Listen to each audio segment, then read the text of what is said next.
The pounding on my door at midnight jolted me awake in my quiet Seattle suburb home. Alexandra, my married neighbor, stood there under the porch light, swaying slightly with an almost empty bottle of red wine clutched tightly in her hand, her makeup smeared and eyes red from crying or drinking or both. "My marriage to Mark is nothing but a lie, Kimberlyn," she blurted out, pushing past me into the living room without waiting for an invitation. "I only stayed with him to hide the truth that I'm in love with you and have been since the day you moved in 2 years ago." I stood there in my pajamas, heart hammering as the words sank in the cool night air from the open door, mixing with the faint smell of wine and her familiar lavender perfume.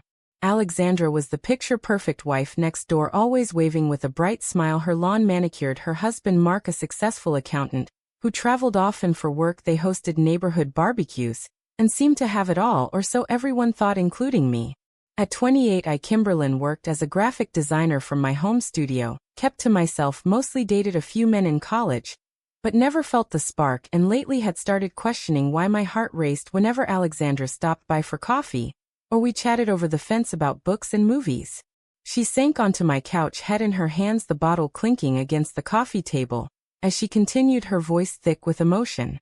"Mark knows it's not real. We have an agreement. He gets the image of a stable marriage for his conservative clients, and I get cover from my family, who would disown me if they knew I was gay. My parents are old-school Vietnamese immigrants who still believe marriage and kids are the only path, especially for a daughter." I listened, unable to speak at first, the room spinning with the weight of her confession. This woman I had secretly admired for her strength, her kindness, now breaking apart in front of me. She looked up, her dark eyes locking on mine, and for the first time I saw the vulnerability she had hidden behind perfect smiles and polite waves. "I tried so hard to ignore it, Kimberlyn. Every time you smiled at me or helped me with my garden, I felt it. But I told myself it was wrong, that I had to stay in the role everyone expected." Tears rolled down her cheeks, and I found myself sitting beside her, taking her hand without thinking, the warmth of her skin sending a jolt through me that I could no longer deny. We talked for hours as the clock ticked past 3, then 4. She told me about the pressure from her in-laws, who kept asking when they would start a family, the way Mark had grown distant but stayed for appearances, and the nights she lay awake wondering if she would ever be free to love who she truly wanted. I shared my own hidden doubts, my parents back in California calling every Sunday, pushing me to settle down with a nice man, their subtle hints about grandkids, making me feel trapped in a different way. By dawn, the sky outside turning pink, she stood up, unsteady but determined. "I have to tell Mark tomorrow," she said, "but tonight, just knowing you know the truth feels like the first real breath I've taken in years." I walked her to the door, our fingers brushing one last time, and as she disappeared into her house next door, I closed mine and leaned against it, my mind racing with fear, excitement, guilt, and something deeper, a spark of possibility that scared me more than anything. Sleep never came that night. I paced the living room, replaying every word, every glance we had shared over the past 2 years, the way she always lingered a little longer than necessary, the shared laughs that felt like more. What was I supposed to do now? Accept this love that could upend both our lives, or pretend it never happened and go back to the safe, quiet existence I had built? The price already felt heavy, the potential judgment from neighbors, the whispers at the community center, the way my own family might react if they ever found out. Yet as the sun rose, I knew deep down that ignoring it was no longer an option. Alexandra had opened a door, and I was already stepping through. The next morning, the sunlight streaming through my kitchen window felt too bright, too normal after the night we had shared. I made coffee with shaking hands, my thoughts replaying Alexandra's confession, her tears, the way her voice broke when she admitted the marriage was only a shield against the world that would never accept her truth. By 10 o'clock, I saw her car pull out of her driveway, and my stomach twisted, wondering if she was going to confront Mark, or if she had changed her mind in the cold light of day. I tried to work on a logo project for a client, but the screen blurred every few minutes, my mind drifting to the feel of her hand in mine, the honesty in her eyes that had stripped away all pretense. Around noon, my phone buzzed with a text from her. "Can we talk again tonight after Mark leaves for his trip?" I replied yes immediately, my fingers hovering over the keys before hitting send, knowing this was the beginning of something irreversible. When she knocked that evening, she looked exhausted but clearer eyed, no wine this time, just a determined set to her jaw. We sat at my kitchen table. She explained how Mark had reacted with surprising calm, he had suspected for years, and agreed the marriage had run its course, but warned her about the fallout, the prenup, the family friends who would take sides. "I don't want to hurt anyone, Kimberlyn," she said, "but staying in that lie is killing me inside. And being near you these last years has made it unbearable." I told her about my own fears, my parents who had sacrificed everything to come to America expecting me to carry on their traditional values, the way coming out would feel like a betrayal to them, after all their hard work. We talked about the moral weight of it all. Was it right to break a marriage, even if it was never real? Was our potential happiness worth the pain we would cause to others? As hours passed, the conversation turned softer. She asked about my past relationships, and I admitted there had been none that felt right, always a missing piece. Now I understood why. Her laugh was soft when I said that, and for a moment the tension lifted. We shared stories of awkward dates and lonely nights, the common ground building a bridge between us. But outside, the world was already shifting. A neighbor walked by with their dog, glancing at her car still parked in my driveway longer than usual, and I felt the first prick of paranoia. Later that week, the first signs of trouble appeared. Mark stopped by my door, polite but cold, asking if I knew where Alexandra was spending her evenings, his eyes searching my face for answers. I lied, saying we were just friends catching up, but the guilt gnawed at me, the price of secrecy already starting to extract its toll on my peace of mind. Alexandra and I met in secret after that, stolen moments in my backyard under the cover of darkness, where we held hands and whispered dreams of a life without masks. Yet each time we parted, the reality crashed back. The family pressure she described from her mother-in-law, calling daily about baby names, the social circle that revolved around their perfect couple image. I began to question my own role. Was I encouraging her to destroy everything for a chance at love? Or was I being selfish by not pushing her back to the safety of her old life? The inner conflict kept me up nights, tossing between the joy of her presence and the fear of what we were unleashing. By the end of the week, the neighborhood gossip started. Small comments at the grocery store about Alexandra's sudden solo shopping trips, the way Mark seemed distracted at work events. I felt the weight of every decision. The choices we made now would demand payment later in lost relationships, damaged reputations, and the constant battle against a society that still viewed our love as something to hide or condemn. Alexandra called me one afternoon, her voice trembling. She had told her sister the partial truth, and the reaction had been cold disapproval mixed with worry about what the family would say. We met that night and held each other, not as lovers yet, but as two women standing at the edge of a cliff, deciding whether to jump together. The romance was there in the gentle touches, the shared glances, but overshadowed by the drama unfolding, the psychological strain showing in her tired eyes, and my own restless nights. We both knew the path ahead was fraught with confrontations and betrayals, but in that moment the connection felt worth exploring, even as the first cracks appeared in the worlds around us. Weeks turned into a tense dance of secrecy and growing closeness as Alexandra and I navigated the minefield we had created. Mark filed for separation quietly at first, but the papers arrived with a note warning of the social consequences if the real reason leaked. I supported her through the tears, the late-night calls where she questioned if she was doing the right thing, destroying a marriage that had given her stability, even if it lacked love. My own family sensed something off during our weekly video calls, my mother asking pointed questions about why I seemed distant, pushing again for me to attend a church singles event back in California. The pressure mounted when Alexandra's in-laws showed up unannounced at her door, demanding explanations, their voices carrying across the fence, as they accused her of selfishness for not thinking of the family name. I watched from my window, heart aching as she stood her ground, her voice steady but her hands shaking when she closed the door behind them. That night she came to me broken. The confrontation had forced her to admit the truth about her feelings for me, and the backlash was immediate, her mother-in-law calling her a disgrace, threatening to cut off contact with the extended family. We sat on my couch, her head on my shoulder as I stroked her hair, the intimacy feeling natural yet charged with the guilt of the pain it caused. The moral dilemma weighed heavy on both of us. Was our love justified when it meant tearing apart lives built on lies, or was silence the kinder choice even if it meant lifelong regret? Neighborhood eyes turned judgmental, whispers at the community meeting about the troubled couple next door, some neighbors avoiding me altogether as if I carried the blame. Then came the first major betrayal. Alexandra's closest friend from church overheard a phone call and spread the rumor that Alexandra was leaving Mark for a woman, the news hitting our quiet suburb like a storm. Confrontations followed, Mark showing up at my door angry, demanding I stay out of their business, his words laced with hurt and confusion that made me question my role in all this. Alexandra defended me fiercely in a heated argument on her driveway, the neighbors watching from windows, the scene playing out like a bad soap opera. but with real stakes: careers, friendships, family ties, all hanging in the balance. I lost sleep replaying the shouts, the accusations, the way Alexandra chose me in that moment, her decision costing her the support network she had relied on for years. My own inner turmoil deepened as I faced my reflection, each morning the woman who had prided herself on logic and independence now entangled in a drama that tested every belief about right and wrong.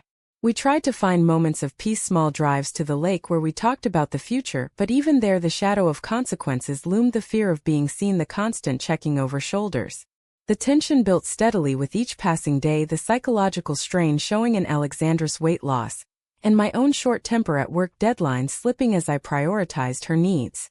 Family pressure intensified when my parents announced a surprise visit to Seattle, their excitement about meeting my neighbors turning to concern when they sensed the awkwardness with Alexandra. The dinner we hosted was a minefield, polite smiles hiding the truth, my mother pulling me aside later asking if everything was okay with the woman next door, her intuition sharp as ever. I lied again, the words tasting bitter, the cost of deception adding to the growing pile of sacrifices.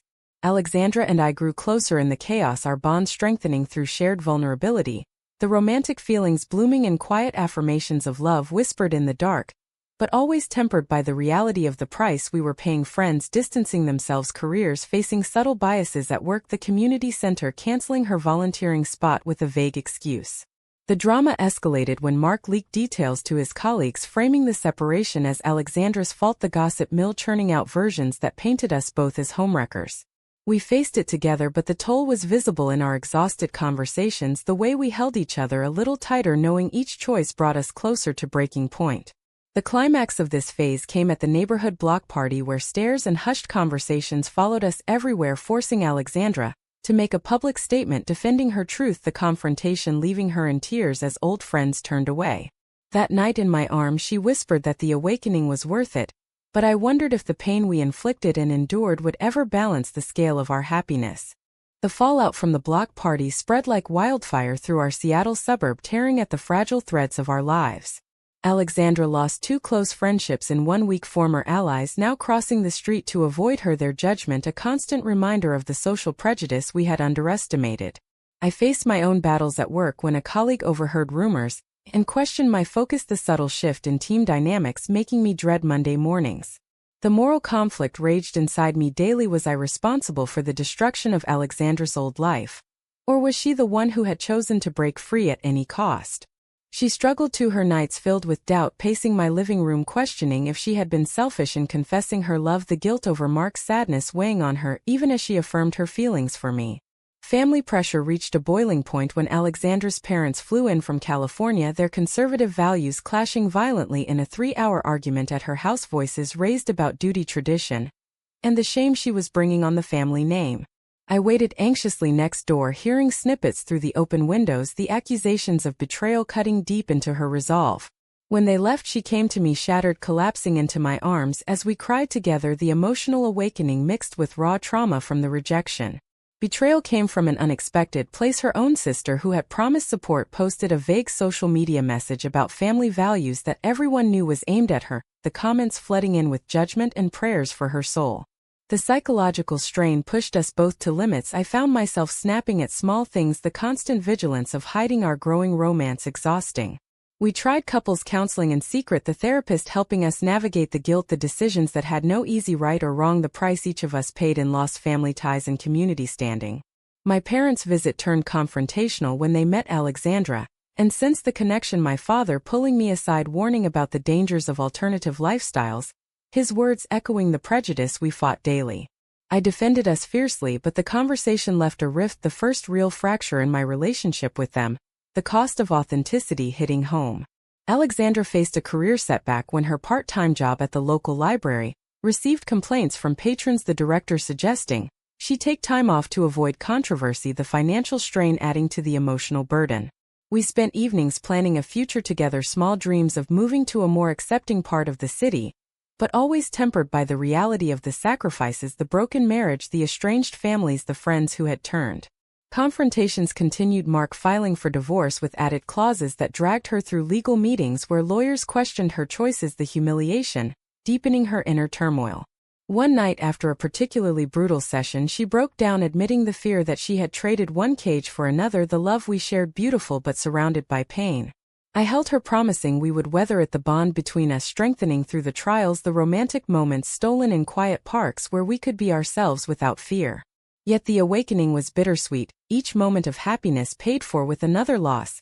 A cousin unfriending her online. A neighbor filing a noise complaint over nothing, the isolation growing. The drama peaked when a local newspaper picked up the story through anonymous tips, framing it as a neighborhood scandal, the article mentioning our names indirectly, the exposure forcing us into the open, the judgment now public and unrelenting. We faced it hand in hand, but the toll was evident in sleepless nights, weight loss, and the constant battle against despair. Through it all we learned the true cost of our choices, the trade-offs that tested our resolve, the way love demanded everything and gave back in moments of profound connection. The inner conflicts resolved slowly as we chose each other again and again, despite the world pulling us apart, the psychological growth coming at a high price, but forging a deeper understanding of ourselves and the society we lived in. Public exposure brought the conflicts to a head in ways we could never have prepared for, the newspaper article sparking a wave of messages, some supportive but most filled with condemnation from distant relatives, old classmates, and even strangers online. Alexandra's family cut all contact, the final letter from her mother detailing the disappointment and the decision to exclude her from future gatherings, the words cutting deeper than any argument. I lost my freelance contract with a conservative client who cited values misalignment, the financial hit forcing me to dip into savings, the practical cost of our love becoming tangible. Confrontations escalated at a community forum where residents debated neighborhood standards, veiled attacks aimed at us, the tension thick as Alexandra stood to speak, her voice steady as she defended her right to live authentically, the applause from a few mixing with boos from many. The betrayal from within came when a mutual friend leaked private texts to Mark, who used them in court to paint her as unstable, the legal battle turning uglier with accusations flying. We supported each other through the hearings, the emotional drain leaving us both drained yet more committed, the romantic bond now a lifeline in the storm. My family staged an intervention during their extended stay, my parents and brother sitting me down with printed articles and Bible verses, the pressure to end things overwhelming as they listed the ways my choices hurt them, the guilt trip designed to break my resolve. I walked out midway, the rift now a chasm, the family I loved now another casualty in the war for truth. Alexandra's awakening came in therapy sessions where she processed the years of hiding, the relief mixed with grief for the life she left behind. We faced social ostracism head-on, attending events anyway, the stares and whispers testing our strength, but also solidifying our connection, the happy moments at home where we cooked together, laughed over silly stories, providing balance to the chaos. The climax built at the annual neighborhood holiday gathering where tensions boiled over a former friend confronting Alexandra publicly, the argument spilling into the street, the humiliation captured on phones and shared widely. We left together, the drive home silent, but her hand in mine, a promise that we would not break. Sacrifices mounted, she lost a promotion at her new job due to the distraction. I turned down family holiday invitations, the isolation complete, yet the inner peace from living honestly grew stronger. Moral questions haunted us, late nights debating if the pain inflicted on others justified our happiness, the controversial choices leaving scars but also clarity. The drama reached its peak when Mark attempted reconciliation with a grand gesture, only to be met with Alexandra's firm no, the final confrontation freeing her, but leaving him devastated, the guilt a heavy burden we both carried. Through it all we grew, the psychological resilience built from facing prejudice head-on, the decisions to prioritize love over comfort defining us. The costs were real, lost inheritances, strained careers, fractured families, but the reward in our deepening love, the tender moments of understanding, made the journey one of profound awakening. The new year brought a fragile peace as Alexandra and I settled into a life together in my home, the divorce finalized with minimal assets, exchanged, the legal chapter closing, but the emotional wounds still fresh. We rebuilt slowly, reaching out to distant allies, finding a small circle of accepting friends in the city, the isolation easing as we ventured out more openly. The awakening was complete for both of us, the years of hiding replaced by a quiet strength forged in the fires of confrontation and loss. Yet the prices paid lingered in quiet moments, the holidays without family, the birthdays marked by empty chairs, the careers stalled by lingering bias. We talked often about the path chosen, the moral landscape where right and wrong blurred in the face of authentic living, the decisions that hurt others but saved ourselves. Romantic happiness bloomed in everyday gestures, shared sunsets on the lake, walks where we held hands without fear, the joy hard-won and deeply cherished. Family pressure never fully vanished, occasional letters from my mother pleading for reconsideration, the occasional call from Alexandra's sister testing boundaries. But we stood firm, the bond unbreakable. Social prejudice faded in our immediate world, but lingered in broader circles, the occasional awkward encounter reminding us of the journey. The drama had transformed us both into women who understood the weight of choices, the courage required to live truthfully. As spring arrived, we planned a small trip to the coast, the first vacation as a couple, the excitement mixed with reflection on how far we had come. The sacrifices had reshaped our worlds, families fractured, friendships tested. But in the ruins we found a foundation stronger than before. The love that started with a drunken confession on a midnight porch had grown into something enduring, the inner conflicts resolved through trial, the outer battles won at great cost. We sat on the beach one evening watching the waves, the conversation turning philosophical about the nature of truth and happiness, the controversies we had navigated. In the end, when love forces you to upend lives and face the harshest judgments of family and society, is the freedom and authenticity worth every betrayal and loss, or would the safer path of silence have been the truly compassionate choice for all involved?